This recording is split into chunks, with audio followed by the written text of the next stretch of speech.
کہ جو لوگ اللہ کے نافرمان ہیں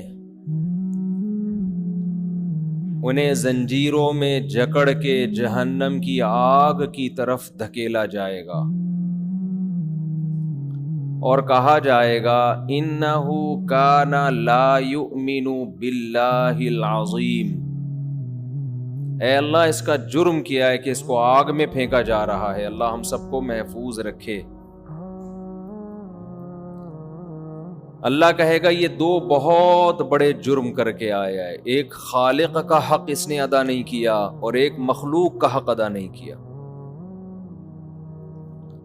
خالق کا حق کیا تھا؟ لا یؤمن باللہ العظیم، وہ اللہ جو عظمت والا ہے یہ اس کے وجود پر، اس کی توحید پر ایمان نہیں رکھتا۔ اس کا یہ دعویٰ تھا کہ ہم خود بخود وجود میں آتے ہیں، خود بخود سارا نظام چل رہا ہے، کوئی چلانے والا نہیں ہے۔ اس سے آپ اندازہ لگا لو کہ اللہ کی نظر میں ان سائنسدانوں کی کیا ویلیو ہے جو کہتے ہیں کہ یہ کائنات آٹومیٹیکلی وجود میں آئی ہے۔ اللہ کی نظر میں ان کی 2% کی ویلیو نہیں ہے۔ بہت بڑا جرم ہے، بنانے والے کا انکار کر دیا۔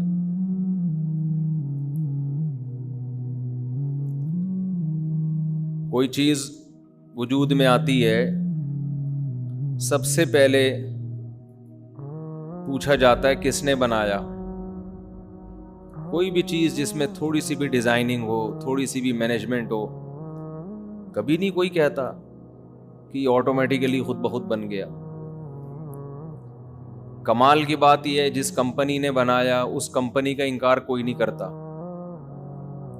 جس مزدور نے عمارت بنائی آج تک اس مزدور کا کسی نے انکار نہیں کیا۔ کوئی ایسا سائنٹسٹ پیدا نہیں ہوا جس نے مزدور کا انکار کر دیا ہو کہ یہ مزدور نے نہیں بنائی، یہ بلڈنگ خود ہی بنی ہے۔ جس انجینئر نے موبائل بنایا اس کا کسی نے کبھی انکار نہیں کیا۔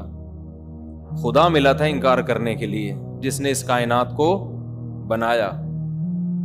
وَهُوَ الَّذِي يَبْدَأُ الْخَلْقَ ثُمَّ يُعِيدُهُ وَهُوَ أَهْوَنُ عَلَيْهِ۔ اللہ تو آگے کی بات کرتے ہیں۔ آج لوگ اس بحث میں الجھے ہوئے ہیں کہ اس کائنات کو کسی نے بنایا کہ نہیں۔ اللہ تو کہتے ہیں جس نے پہلی دفعہ بنایا وہ مار کے دوبارہ زندہ کرے گا، اس سے اگلے سٹیپ پہ سوچو۔ سوال یہ ہوتا ہے نا، مر گئے تو ہڈیاں ہو کے ختم ہو جائیں گے، دوبارہ کیسے پیدا ہوں گے؟ تو اللہ تو ان سوالات کے جواب دے رہا ہے کہ جس نے پہلی دفعہ بنایا وہی دوبارہ بنائے گا، اور آپ اس میں الجھے ہوئے ہیں کہ پہلی دفعہ بھی خود سے بنے ہیں کہ کسی نے بنایا ہے۔ اللہ تو اس سے اگلی بات کر رہا ہے۔ اللہ کہہ رہا ہے اتنا بھی کافی نہیں ہے کہ کسی نے اس کائنات کو بنایا ہے، اتنا ایمان لانے سے جہنم سے نجات نہیں ملے گی۔ مشرکین مکہ مانتے تھے کہ کسی نے بنایا ہے، اللہ نے کہا یہ بھی ماننا پڑے گا کہ جس نے بنایا ہے وہ دوبارہ بھی بنا سکتا ہے، کیونکہ کافر اعتراض اس زمانے میں کرتا۔ کچھ لوگ اس زمانے میں ایتھیسٹ تھے، ملحد تھے، جو کہتے تھے کوئی نہیں ہے بنانے والا۔ یہ بہت تھوڑے تھے، میجورٹی کہتی تھی کسی نے بنایا ہے، یہ خود بخود نہیں بن سکتا۔ لیکن وہ یہ کہتے تھے دوبارہ نہیں بنیں گے، دوبارہ نہیں بنیں گے ہم۔ میں اتنا زور کیوں لگاتا ہوں؟ لوگ کہتے ہیں پھر وہی ٹاپک ایتھیسٹ پہ آپ پیچھے پڑ جاتے ہو، پھر وہی۔ بھائی سارا مسئلہ ہی یہی ہے، موت کے بعد دوبارہ زندگی کا نہ یقین ہے نہ استحضار ہے، تبھی تو بدماشی ہیں ساری۔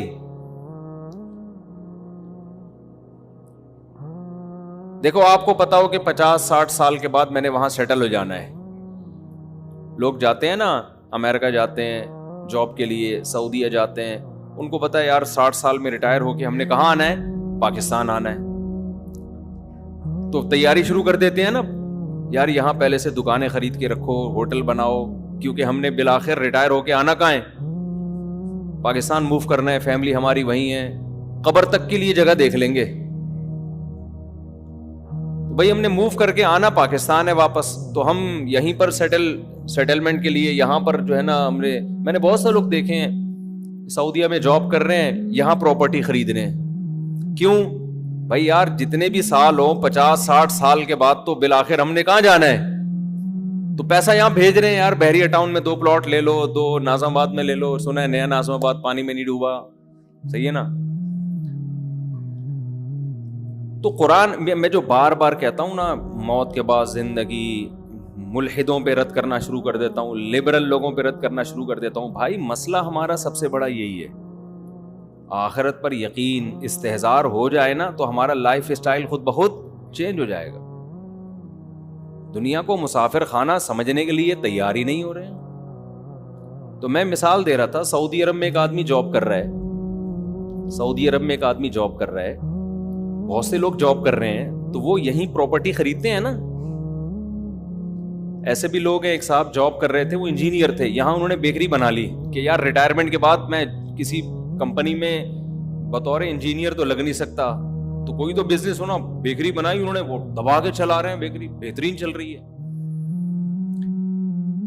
وجہ کیا ہے اس کو پتا ہے، بھائی 60 سال کے بعد میں نے جانا کہاں ہے؟ پاکستان.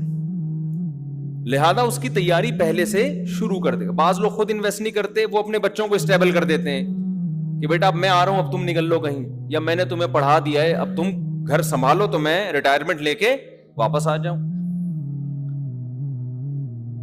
تو 60 سال آپ اس 60 کو اگر 80 کر دیں، اگر 80 ہو جائے ریٹائرمنٹ کی عمر، تو لوگ 80 سال کے بعد کی پلاننگ شروع کر دیں گے.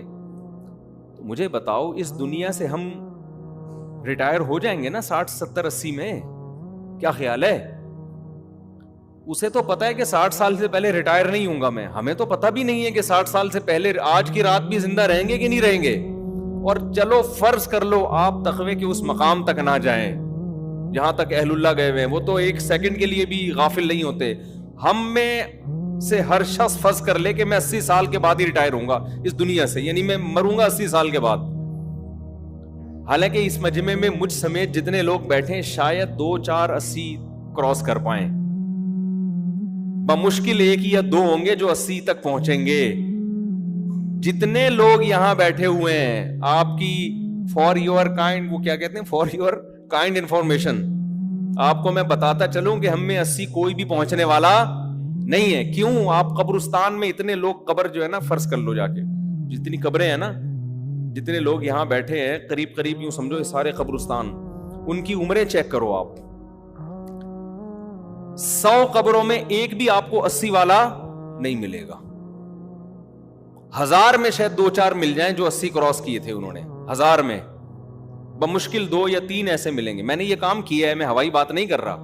قبرستان میں میں نے سروے کیا ہے کہ یار یہ قبر پہ جو تختیوں پہ جو ایج لکھی ہوئی ہے کہ کب کتنے سال میں ان کا انا للہ ہوا تھا، تو 70 75 40 35 30 65، بہت زیادہ 71 72، بہت تھوڑے 71 72 کے ملیں گے. 80 کے آپ کو ایسا لگتا ہے کہ قبرستان 80 سال پہلے تھا ہی نہیں. بہت کم ملیں گے 80 کے آپ کو.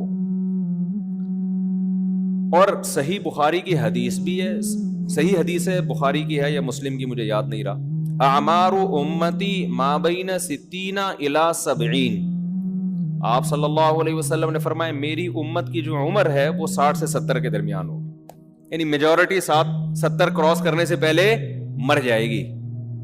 یہ نبی نے 1400 سال پہلے فرمایا تھا، اور قبرستان میں جا کے دیکھ لو آپ کو یہ حدیث آج بھی بالکل نظر آئے گی کہ بالکل نبی نے صحیح فرمایا تھا. 70 سے اوپر آپ کو بہت کم لوگ نظر آئیں گے. تو میں پھر بھی کہہ رہا ہوں یار 80 فرض کر لو بس. اس مجمع میں 2 3 لوگ ہوں گے جو 80 تک پہنچیں گے. آپ سمجھ رہے ہو کہ میں پہنچوں گا؟ مجھے بھی نہیں لگتا میں پہنچوں گا. یہ تو ابھی ہم ایسے پھدک رہے ہیں نا، پراٹھے پراٹھے کب تک چلیں گے پراٹھے؟ آہستہ تو بڑھاپا ہے بھائی آگے. ابھی تو میں سوچ رہا ہوں تھوڑا شادیوں کی باتیں بھی کم کروں تاکہ ایک دم چھوڑنے میں پھر بدنامی ہوگی. ابھی سے تھوڑا لپیٹنا شروع کر دو شادیوں وادیوں کی بات. ابھی سے نا تھوڑا سا ہاتھ ہلکا رکھو. ابھی تک تو کرنٹ ہے تو بڑی شادیاں وادیاں چل رہی ہیں، تو پھر ایک دن آئے گا کہ یار شادی کی بات کرتے ہوئے بھی آدمی کو غصہ آئے گا، بولے گا یار کوئی اور بات کر بھائی، تو کیا شادی لگائی. یہ سب کے ساتھ ہوتا ہے. تو 80 سال جو ہے فرض کر لیتے ہیں کہ میں اور آپ سب کب تک رہیں گے زندہ؟ 80 سال. یار آپ سعودیہ میں ہو, آپ کو یہ ہو کہ 80 سال کے بعد ریٹائر ہو جاؤ گے, آپ 30 سال پہلے سے پلاننگ کرنا شروع کر دیتے ہو. سارا کبھی بھی سرمایہ, کوئی بھی پاگل آدمی ایسا نہیں ہے تاجر جو سارا پروفٹ کھا جاتا ہو. کبھی دیکھا آپ نے؟ سارا پروفٹ کباب برگر اور اس میں اڑا دیتا ہو. کچھ نہ کچھ کوئی پراپرٹی لے لیتا ہے, بھائی کپڑے بنا لے گا, گاڑی, میرا بیان سنا ہوا ہوگا تو گاڑی اچھی رکھ لے گا, بیوی اچھی رکھ لے گا, کپڑے اچھے رکھ لے گا, کہاں اچھا لے گا. اس کے بعد اگر 20 دفعہ بھی میرا بیان سنا ہوگا پھر بھی جو بچے گا کہے گا یار چلو صدقہ بھی کر لیا, اب پراپرٹی لے لو نا. یہاں تو ہم بھی کہتے ہیں کہ اب لے لو, بچوں کے لیے کچھ بچا لو. اس اسٹیج پہ تو ہم بھی کہتے ہیں بھائی اچھا کھا لیا, اچھی گاڑی بھی ہے, اچھا پہن لیا, اچھی بیوی بھی ہے, بچوں کو پڑھا بھی دیا, اب جو بچ رہا ہے اس میں سے صدقہ بھی کرو اور باقی پراپرٹی لے کے ڈال دو تاکہ مرنے کے بعد بچوں کے کام آ جائے. تو لوگ مرنے کے بعد کیا, مرنے سے پہلے اپنے لیے بھی پراپرٹی لے کے ڈال دیتے ہیں, ہمارے کام آ جائے گی. تو جتنی فکر انسان اس 80 سال کی زندگی کے لیے کر رہا ہوتا ہے, جس کی پل کا بھی اعتبار نہیں ہے کہ کل میں زندہ بھی رہوں گا کہ نہیں. دیکھو ہم نے اپنی زندگی میں لوگ دیکھے ہیں بہت پیسہ لگا کے کروڑوں روپے کا بنگلہ تیار ہوا, جس دن تیار ہوا اسی دن اٹیک ہوا, انتقال ہو گیا. ایک دو واقعات نہیں ہیں, گھر دیکھنا نصیب نہیں ہوا, رہنا نصیب نہیں ہوا. ہم بچپن میں دیکھتے تھے کہ جب بھی کوئی گھر بناتا تھا نا تو اس کو بڑی بوڑھی عورتیں اور بڑے بوڑھے دعا دیتے تھے اللہ رہنا نصیب کرے. ہم کہتے تھے یہ کیا مطلب ہے, بنایا ہے تو رہے گا نا. پھر جب ہم نے موتیں دیکھی نا کہ بسا اوقات بناتا کوئی اور ہے, رہتا کوئی اور ہے, پھر ہمیں یہ بڑے بوڑھوں کی یہ دعا سمجھ میں آئی کہ یہ انہوں نے اصل میں زندگی میں دیکھے ہوئے ہیں, کروڑوں روپے لگا کے بناتے ہیں, رہنا نصیب نہیں ہوتا, وارثین مزے اڑا رہے ہوتے ہیں اس میں, اور وہ کون سا رہتے ہیں, وہ بھی بیچ باچ دیتے ہیں. اور ابا کو 2-3 دن یاد رکھتے ہیں, اس کے بعد ابا پہلے مارکیٹ سے شارٹ ہوئے, اب دماغ سے شارٹ, ابا کو بھی بھول جاتے ہیں. اور جتنا بڑا گھر ہوگا ابا اتنی جلدی آپ کے دماغ سے نکلیں گے, کیونکہ جتنا انسان کا پاس پیسہ ہوتا ہے نا, ابا اماں کو اتنی جلدی بھولتا ہے. غریب آدمی پھر بھی یاد رکھ لیتا اپنے ابا کو. جتنی عیاشی آتی ہے تو رشتے اتنے ہی کمزور ہوتے ہیں, جتنی غربت ہوتی ہے رشتے, غریب کے پاس رشتوں کے علاوہ کچھ ہے نہیں نا, وہ رشتوں کو پھر بھی یاد رکھ لیتا ہے. تو اس لیے میں بار بار اس پہ بات کرتا ہوں, قبر کا کے بعد زندگی ہے اور اس کے